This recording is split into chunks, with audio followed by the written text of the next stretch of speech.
జగన్మోహన్ రెడ్డి గారు ఒక ముందు చూపు ఉన్నటువంటి నాయకుడు. ఆయన నిజమైనటువంటి ప్రజానేత. అందుకే ఆయన విజన్ ఎప్పుడు కానీ ఒక నాయకత్వ లక్షణాలు ఉన్న వ్యక్తి యొక్క చూపు ముందు తరాలను గుర్తుపెట్టుకొని ఉంటుంది. కాబట్టి ఆయన స్కూళ్ళ పునరుద్ధరణ అని కానీ, ఇంగ్లీష్ మీడియం స్కూళ్ళల్లో ఇంగ్లీష్ మీడియం తీసుకురావడం కానివ్వండి, ఆ తర్వాత వైద్య రంగంలో తీసుకొచ్చినటువంటి విప్లవాత్మకమైనటువంటి మార్పులు కానివ్వండి, ఆ తర్వాత కాలంలో తీసుకొని వచ్చిన ల్యాండ్ టైటిలింగ్ యాక్ట్, ఇది దేశంలోనే అత్యున్నతమైనటువంటి చట్టం. ఇది దీంట్లో ప్రజల్లో అవగాహన లేక అభద్రతా భావం కలిగింది ప్రజల్లో తప్పించి, ల్యాండ్ టైటిలింగ్ యాక్ట్ ద్వారా భూమి మీద భూమి భద్రత, భూమిని కాపాడాల్సిన భద్రత, భూమి సెక్యూరిటీ చేసి తన ఓనర్కి అప్పగించేటువంటి బాధ్యత దేశంలోనే మొట్టమొదటిసారిగా ఈ చట్టం ద్వారా ఆంధ్రప్రదేశ్ గవర్నమెంట్ తీసుకోవడానికి ముందుకు వచ్చింది.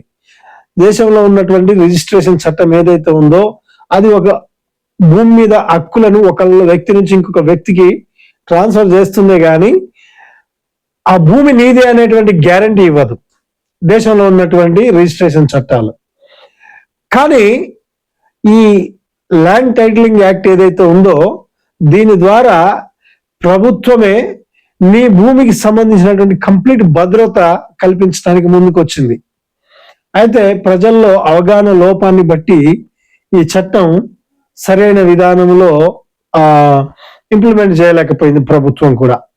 కారణం ఏంటంటే ప్రభుత్వము సరైన రీతిలో ప్రజల్లో అవగాహన కల్పించలేకపోయింది అనేది మేజర్ వివాదం. రెండవ విషయం ఏంటంటే ఈ ప్రతిపక్షాలు ఏదొచ్చినా గానీ అది మంచా చెడ ఆలోచన చేయకుండా రచ్చరచ్చ చేసి ప్రజల మైండ్ లో నెగిటివిటీని నింపడానికి ఈ ప్రతిపక్షాలు ఎప్పుడు కానీ కాసుకొని కూర్చున్నాయి.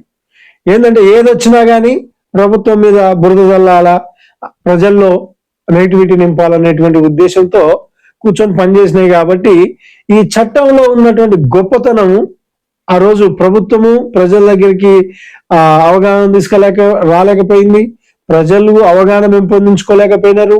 ఇటు ప్రతిపక్షాలు ప్రభుత్వం మీద మరి అది ప్రభుత్వం విధానాలని దూషపడుతూ అది మంచా చెడా తెలుసుకోకుండా రచ్చరచ్చ చేసి చట్టాన్ని ప్రజల్లోకి తీసుకుపోకుండా చేసింది అనేది నిజం. అది